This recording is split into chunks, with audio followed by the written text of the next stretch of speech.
start recording. Alright, good morning, welcome to another Chirping in the Past podcast. Number, I don't know, I think we're double digits now, so maybe 9 or 10. I can't remember. But it is windy, hopefully the wind doesn't pick up on the microphone too much, which would be good. And it's also a little bit rainy, so We're watching a cloud. we're just watching this massive grey cloud looming over. There's a rainbow though, that's great. The rainbow is very pretty. Big rainbow. I just noticed that. Very nice rainbow. Yeah. Excuse me. So, we're going to continue our normal theme of something from the collection and something off the workbench. So, I might start with mine if that's all good. Do I have it? Maybe you have it. You want the collection piece? Yeah. Oh, thank you. Cool. Alright. So, I've already mentioned this maker before on the podcast. So this is the other object that we got from him. So I don't want to be too, I don't want to get too crazy on the information. This is a blade by Liam Croft, who is a really cool maker. He does a lot of film work, and he makes some really awesome Nordic style pieces. This is his Damascus dagger that we got from him years ago. The handle is constructed by three to four pieces. There's another piece in the center here. 3 to 4 pieces of deer antler all assembled together. I think he's probably used like Cordy's crystals or something to darken this, maybe, or I thought a it was paint. burned. Maybe he's burnt it. Yeah, that's a good idea. Yeah, not sure, but this wonderful detail looks really cool. So, and the blade itself is a composite bar Damascus or multi-bar Damascus. The outer edges are a normal, sort of what you would consider normal layer Damascus, and in the center bar he's actually sort of squished the steel up on itself a little bit to create this completely different pattern. So it looks really cool. Hopefully that shows up on the camera. Maybe that's a better angle. I'm getting rain in my eyes. Liam's a great maker. Mentioned him, as I said before, on the podcast, and he does some cool stuff. So yeah, I'll try and link his account, or you can look him up. Just Liam Croft. He's out there on the interwebs. Maybe we'll put a link to his Instagram profile. Yeah, I'll put it in the description somewhere. But yeah, that's my piece for the day today, and it's pretty cool. I like his work. We really liked, his work is beautiful, but the way he's constructed it was really cool. So something that I would like to try in the future is that 3-part construction with the antler at the top and bottom. I think using smaller pieces gives you that flexibility to be like, okay, there's a skinny bit, and then here's a wide bit. Yeah. And they could use a crown or a corner bit where the tines meet. Because you always have these weird pieces left over when you cut the straight sections out. I think this is just the length of pointer, this one. He's just shaped it, because there's pith on each end here. Could be. Yeah, it looks like it, maybe. Cool. So anyway, that's my piece. Hope you like it. It's one of my favourites. I have brought along some bronze cast rings that I got cast last year. Yeah. I think it was last year. A year ago. But I posted these in progress on our socials probably 2 years ago, maybe 3 years ago. Some projects just sit a while until you get around to the next stage of them. I'll show these on the little bits of cardboard to you guys, and then I'll take them off and around. So these are actually just some little experiments that I was doing. They started as my sister and her partner's engagement rings. They don't look like this, but I made them, carved them from wax, cast them. They both have them. His was kind of Geiger inspired, and hers was, I guess it's still Geiger inspired. I think they were both a bit Geiger. Yeah, hers is a lot simpler than his, and it has a garnet set in it, but it's just a cab and it's quite low because she's worried about damaging it. So when I made their rings, I should have brought the mold along, but when I made their rings, I got them cast in silver. I got a second set cast, and I got a mold made, just in case something happened to the rings. They got damaged, they got lost, so I could replace them. And then from the mold I got a bunch more waxes. We have a wax injector at the workshop we use occasionally, and so I made a bunch of castings of those, and then I basically modified the designs on top to experiment with a few different textures and patterns.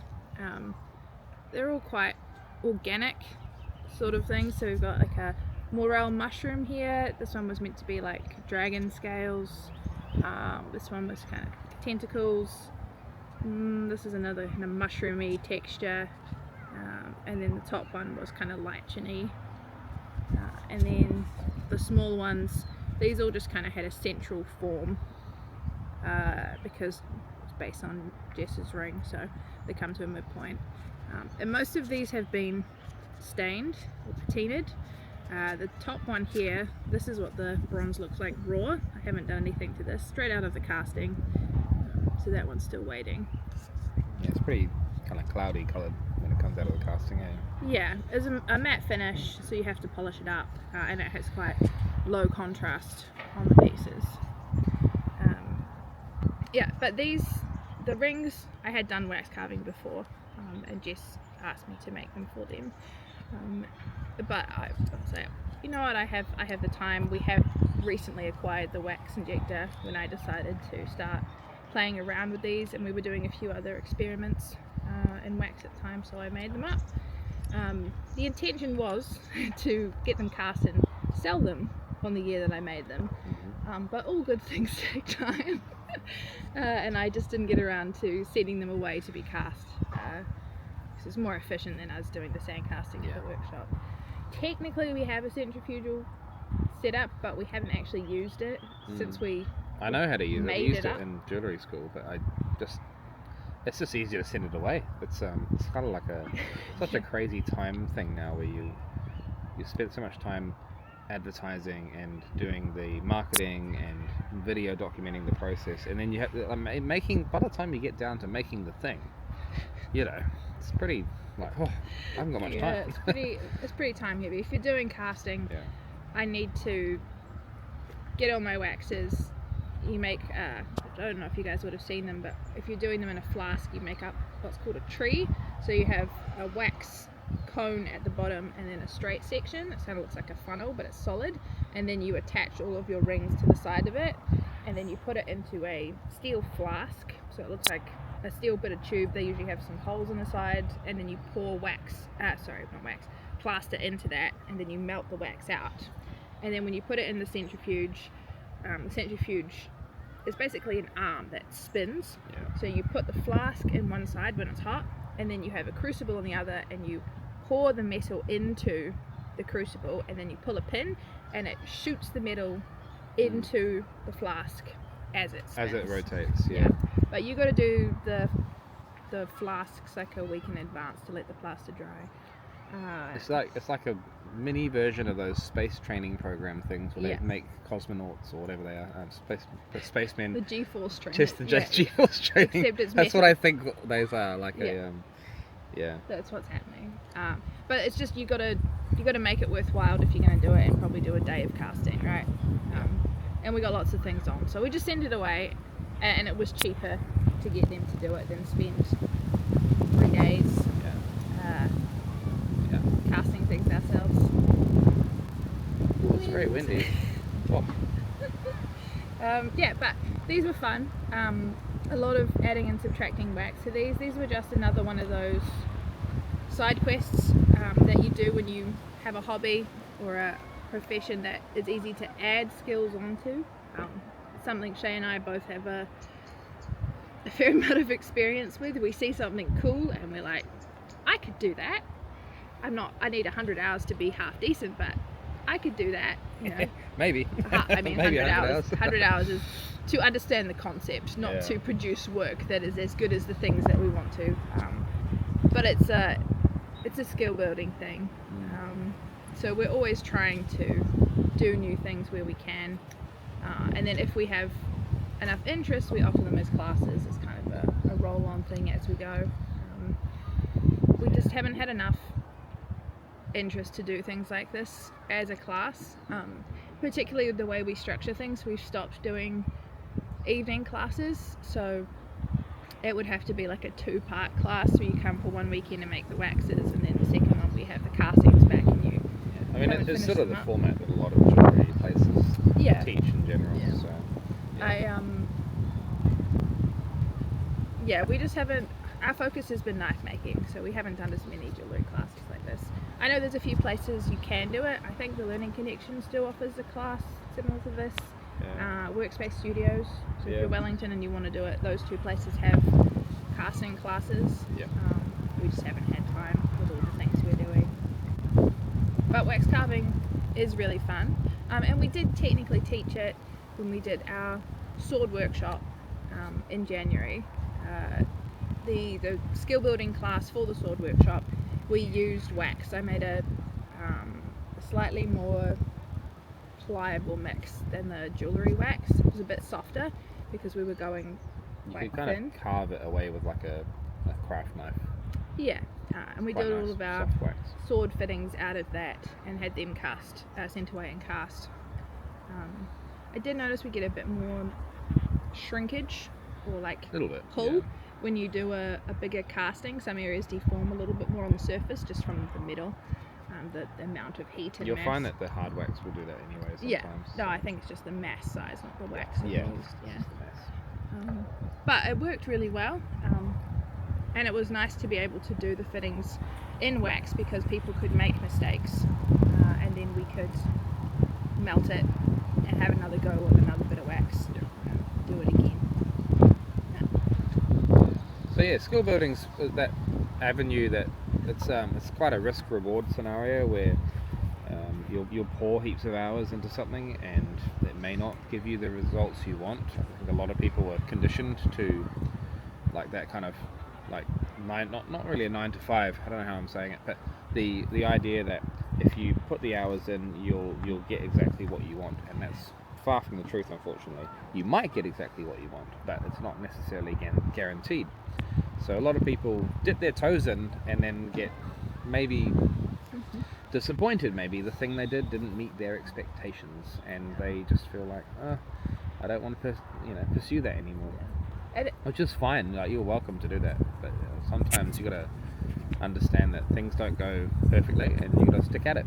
Otherwise, I think as an adult, it's definitely adults are harder very to do conditioned, things and take risks and not be good at something immediately is quite a difficult thing. Yep. With the kind of things that we're doing skill building wise, everything has a lot of up and downs. Like, your progress is never linear with the stuff that we're doing. So you start and you're starting to get an idea of skills, and then you get overconfident and you attempt something and you ruin it. Then you're like, cool, that sucked. Do I want to do it again? And then you have to build up that energy to try and start another project and keep going and put the R&D in, because that's another thing that's really hard if you already have something that's taking a lot of your time and energy, like let's say knife making, and you want to add like what Shay's been doing, engraving or inlay as a subset to that. You still have to put so many hours into learning that skill before you can combine it with the thing that you're already good at, and then that thing is the one that's making you money, not the R&D. And some people will like do test pieces or like practice on lots of other things, and other people just sort of dive headfirst into it. So you have to kind of just work it out as you go, or it's make kind of lots of the same thing. I don't know. It's kind of how where often I will do lots of little test pieces when I'm doing a new technique or I'm making a new piece, whereas Shay will instead just go straight in and he will practice the techniques, but his progression is, I want completed pieces and I want to see progress through my completed pieces. And I'm okay, for me, I'm okay with it not looking perfect, and so that's a criteria I'm okay with. And if it's not perfect, that's fine, as long as I consciously have understood from A to B and then B to C and all of that. Then I just I look at that as progress. That's progress for me. If it's perfect, maybe I didn't learn anything at all, like it's just done, right? So I like seeing that progression. That's a big thing for me in my art world. I like to trial a couple of different options because I'm indecisive. So trying to show my thinking on a piece so I can reference it later if I put the project down and come back to it is really useful. Because sometimes I'll get to a certain point in a project and I have a crossroads of which way do I go with this idea, which I'm at with a few of my projects at the moment that have been waiting because I hit a point where I had to make a choice and I was too indecisive to move forward, and I didn't want to ruin what I was doing, so I put it down. So doing a little experiment on another piece is a really nice way to see how that's going to look. Yeah. And sometimes that's also so I can show Shay what I'm thinking, because we will often discuss our projects, and sometimes it's hard to describe what you have in your head to the other person. Yeah. Especially when it's 10 p.m. and you've been doing stuff all day and you're cranky and you're trying to be coherent and they're not getting it. So it's just easier to have a thing and show them what you're thinking. Yeah. So we think in very different ways when we talk about projects, so having that contrast is quite nice. So don't be afraid of new skills. Try to embrace it and embrace the chaos that it may bring, whether it's good, bad, and ugly. Who knows? But have that excitement and be aware that things may not go to plan. That's part of life, right? And not to get super philosophical, but yeah, just try another skill. It might add so much more to your work, and you'll feel more complete. Maybe you're happy with your work. And the only thing you have to lose is time. Yeah. Really. Yeah. And a lot of the time, these things you don't have to jump straight in with all of the equipment. Like that's definitely something that if you know it's something you're going to put into your profession in the long run, yeah, it may be worth investing. But starting out with basic tools, like I didn't need the wax injector for what I did with the rings. No, I could have got the wax cast from Regals. They could have sent it to me, Regal casting, and then I could have continued experimenting. And when I did most of the texturing on these, I've just been using a little Bunsen burner, like a kerosene lamp, to heat a tool to carve patterns into the surface or to scrape and remove, or heating a little bit of wax and pouring it back on. Very low tech. You could use like an incense burner with wax and whatever little knives you have. Like I had some wax carving tools, but you could use whatever you have. You could honestly use like a butter knife. It's so simple, pocket right? knife, like a Butter scalpel, knife, pocket knife. whatever. X-Acto blade, or whatever they call it. Yeah, so do it and see if you enjoy it before you jump in, because with anything in the realm we're doing, it gets expensive really quickly. You know, most of our gear is in for anything with a motor, right? That $500 to $2,000 mark for a bulk of our equipment. So we need to be sure that we're gonna use a thing before we dump money into it. Yeah. And we've done dumb purchases that we haven't used, but that's living and learning. We're trying to be a little more conscious of our spending with equipment because we have so much of it now. Yeah. And moving on to things that we don't want as we go. But I mean, in saying that, like Shay has done all of the inlay and engraving work on that. The Suba for the Yari was just a little swivel.